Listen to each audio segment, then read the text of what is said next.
The obnoxious bike and the unexpected CEO. The sun beat down on the manicured lawns of Willow Creek Estates, a picture-perfect gated community where conformity reigned supreme. It was a place where the only acceptable sounds were the gentle whir of sprinkler systems and the distant hum of electric golf carts. Anything deviating from this tranquil symphony was considered an affront to the delicate sensibilities of its residents. And then there was my bike. Not just any bike. Mind you, my custom-built, fire-breathing, chrome-laden Harley-Davidson CVO Road Glide. It was a masterpiece of engineering and artistry, a roaring testament to freedom and individuality. I called her Thunderheart, and she was my pride and joy. I, Alex Thorne, had recently moved into Willow Creek, seeking a quiet retreat after years of relentless travel and the pressures of running Harley-Davidson as its CEO. Yes, that Harley-Davidson. I'd inherited the role unexpectedly, a legacy thrust upon me after my father's untimely passing.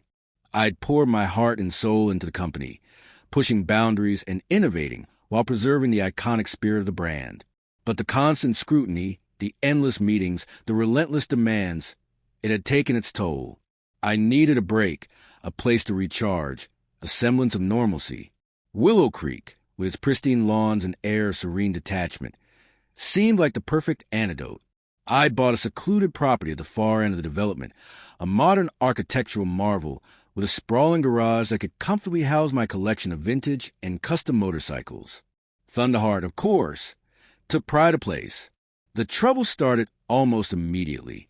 The Willow Creek Homeowners Association, HOA, a collective of meticulously manicured individuals with an uncanny ability to sniff out any deviation from their rigid standards, took immediate notice of my bike. Its sheer presence, its raw power, its sound, it was anathema to their carefully curated world. "That thing is an eyesore," Mrs. Eleanor Higgins, the HOA president, declared, her voice dripping with disdain. "And the noise, it's simply unacceptable." I tried to reason with them. I explained the bike's history, its significance, its engineering. I even offered to install a quieter exhaust system, but they were unmoved. Their minds were set. Thunderheart was an obnoxious bike, a blight on their community, and it had to go. They issued a series of increasingly aggressive notices, citing obscure clauses in the HOA bylaws about excessive noise and unsightly vehicles. They threatened fines, legal action, even the possibility of towing my bike. I was incredulous.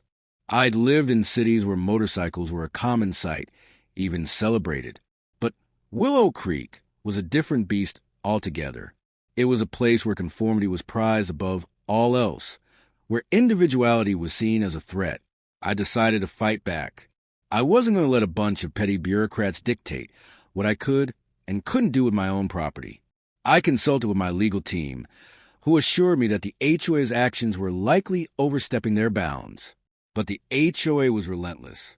They escalated their campaign, sending me daily notices, harassing my neighbors, even posting flyers around the community warning about the dangerous and disruptive presence of my motorcycle. The situation reached a boiling point when I returned home one afternoon to find my garage door wide open and Thunderheart missing. I was stunned and furious. They had actually done it. They had illegally seized my bike. I immediately called the police and my lawyer. The police, after some initial hesitation, agreed to investigate. My lawyer, a seasoned litigator named Sarah Chun, was incandescent with rage. "This is outrageous," she exclaimed. "They have no right to do this. We're going to sue them for everything they've got." The next day, I received a call from Mrs. Higgins. She sounded smug, almost triumphant. "We've sold your vehicle," she announced. "We found a buyer who appreciates its unique qualities. We've deducted the fines and towing fees, and we'll be sending you a check for the remainder." I was speechless. They had actually sold my bike without my consent. They had stolen my property and sold it to a stranger. "You have no idea what you've done," I said, my voice dangerously low. "We've restored peace and tranquility to Willow Creek," she retorted. "That's all that matters. You've made a grave mistake. I warned. You've crossed a line you shouldn't have." I hung up, my mind racing. I knew I couldn't let this go. This wasn't just about my bike anymore. It was about principle, about justice, about standing up to bullies. Sarah and I filed a lawsuit against the HOA, alleging theft, illegal seizure, and breach of contract. We also filed a restraining order to prevent the HOA from selling any more of my property. The lawsuit quickly became a media sensation. The story of the obnoxious bike and the overbearing HOA resonated with people all over the country. News outlets descended on Willow Creek, interviewing residents and digging into the HOA's past. It turned out that the HOA had a history of overreach, targeting residents who dared to deviate from their strict rules. They had fined people for having the wrong color of flowers in their gardens, for parking their cars in the wrong direction, even for having children who played too loudly. The media coverage put the HOA under intense scrutiny. Residents who had previously been afraid to speak out began to come forward, sharing their own stories of harassment and intimidation. The pressure was mounting. The HOA was starting to crack. Then, Sarah dropped a bombshell. She revealed my identity as the CEO of Harley-Davidson. The reaction was immediate and explosive. The news that the man whose bike had been stolen was the head of one of the most iconic American brands sent shockwaves through the community and beyond. The HOA, which had previously dismissed me as a troublemaker, was now facing the wrath of a corporate giant. Harley-Davidson's legal team, renowned for their aggressive tactics, joined the fight, filing their own lawsuit against the HOA for defamation and damage to reputation. The HOA's lawyers, who had initially been dismissive of my claims, were now scrambling to contain the damage. Mrs. Higgins, who had been so confident and arrogant, was now a nervous wreck, her carefully constructed facade crumbling under the weight of public scrutiny. The story took another dramatic turn when the buyer of my bike, a wealthy collector named Richard Maxwell, came forward. He had purchased Thunderheart for an exorbitant sum, unaware of the circumstances surrounding its sale.